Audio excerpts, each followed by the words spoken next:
continuing on the trend of Warner Brothers searching in their archives at their financial records and seeing, what has made a lot of money for us in the past? Let's just resurrect that, whether it makes sense or not. First, it was Lord of the Rings, and now it's even more Stephen King with It. So apparently, we're getting an It prequel series that's been officially ordered by HBO. Welcome to Derry. Okay. I'll be honest, I'm not the biggest King fan. He's hit or miss for me. Like, I think some of his stuff is really, really great. I love the first It movie from 2017. Wasn't a big fan of the second one.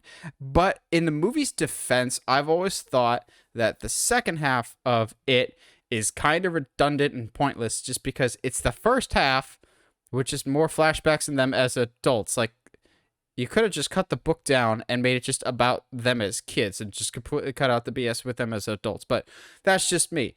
I think Stephen King and his adaptations are hit or miss. Some of them are very, very good. Others, not so much.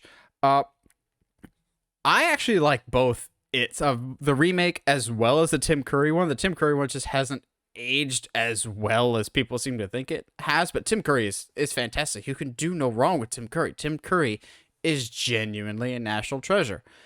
Am I looking forward to this? Believe it or not, yeah, actually. So I think the main reason has nothing to do with the It branding in and of itself. It has more to do with the HBO branding. HBO lately has really just been crushing it with a television game. Like, Last of Us is one of the best shows I've seen in recent memory. It is so well done.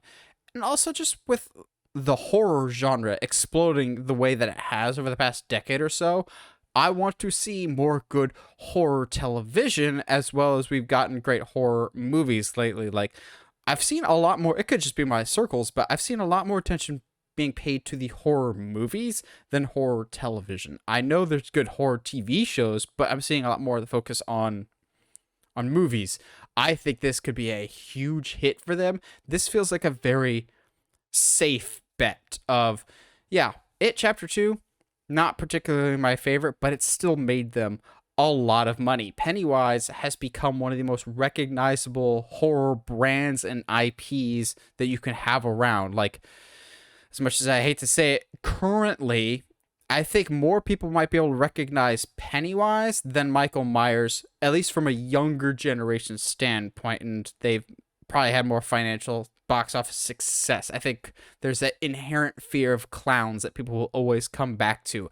I forget to what degree Andy Muschietti will be involved with this project, though. I think he's probably directing, I think, at least the first episode. I don't know if he's involved with the whole process. For the record, Andy Muschietti was the one who directed both It movies, with his wife Barbara producing them. He's currently tied up with The Flash and all that promotional stuff. I'm pretty sure it's like done and completed.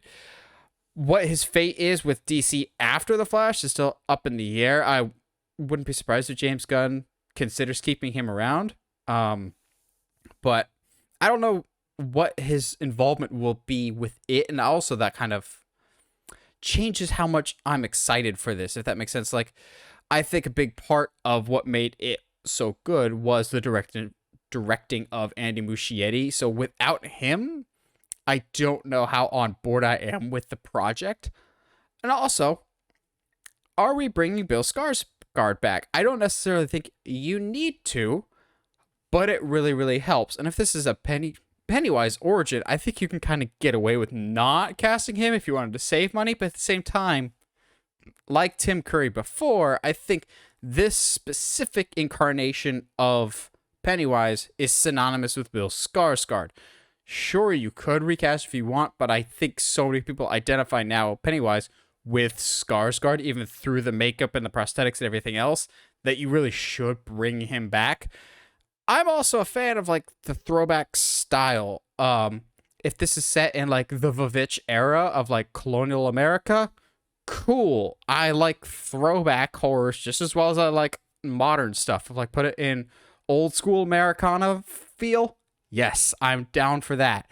My only question, I'm half joking, half serious when I bring this up. Are we gonna bring in the mystic, the weird cosmic turtle into this? I'm very much interested if you do that, please. I don't care if it's bonkers and insane. It doesn't really make a whole lot of narrative sense. I kind of want the cosmic turtle just because.